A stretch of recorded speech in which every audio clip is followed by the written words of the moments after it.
Thinner than a human hair, ultra-thin glass flexes like plastic.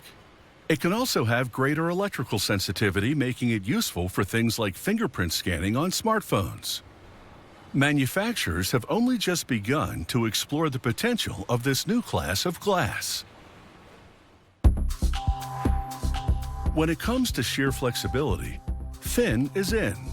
Ultra-thin glass bends like a sheet of paper, and a chemical process ensures that it's extremely robust. To make ultra-thin glass, manufacturers use standard materials such as lime, sand, soda, and potash.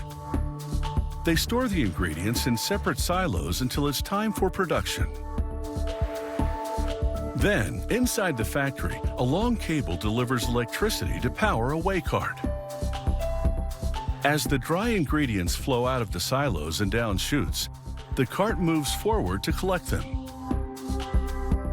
It weighs the ingredients until it has the correct amounts for the glass recipe, and then closes the lid automatically. A worker measures the secondary, smaller ingredients manually and adds them to the batch. These ingredients enhance qualities like optical clarity or electrical sensitivity. The cart transfers the batch to a mixer. As it blends everything together, they add bits of broken or waste glass to it for recycling purposes. Once it's been thoroughly mixed, a lift raises a funnel-shaped container up to the base of the mixer, and the mixer releases the batch into it. A worker hauls the batch-laden funnel tank to the next station. There, a crane takes over and lowers the tank onto a feeder system just above a gas and electric furnace. A trapdoor opens at the funnel's base, and the mixture flows into the feeder mechanism. It's a kind of shovel that slowly pushes the mixture into the furnace, which has been fired to a blazing 2,732 degrees Fahrenheit. The shovel continuously adds more ingredients to keep production flowing. Glass production runs 24/7. The melting glass reaches the consistency of honey. The molten glass flows out through a narrow slit, and this slit establishes the ultra-thin dimensions of the glass. Cooling the glass slowly relieves internal stresses as the glass solidifies. Ultra-thin glass can be just 25 microns thick. That's finer than a hair. And it's this thinness that makes it so flexible. The glass bends to loop down and up across rollers as it journeys forward in a continuous, nearly 2-foot wide sheet. And unlike ordinary glass, it doesn't crack. It then travels past tiny cameras and laser sensors that look for defects like bubbles. A computer maps any flaws so they can be avoided when the glass is cut into smaller pieces.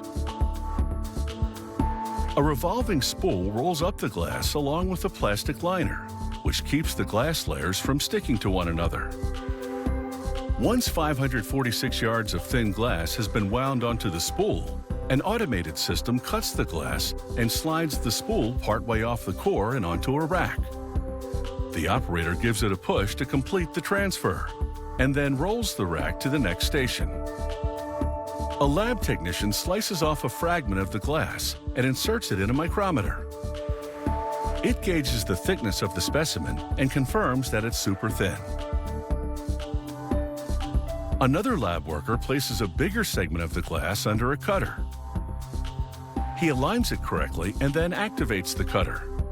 It scribes the glass so it can be broken on this line, creating small screens for smartphones and smartwatches. A lab technician examines the glass for scratches under a bright light and confirms that it's undamaged. With that out of the way, it's time to have a little fun with a strip of this ultra-thin glass. A worker bends it into a circle and ties it. It's hard to believe this is glass. Later, a chemical treatment will further strengthen the ultra-thin glass. so that the chance of cracks or breaks will be very thin.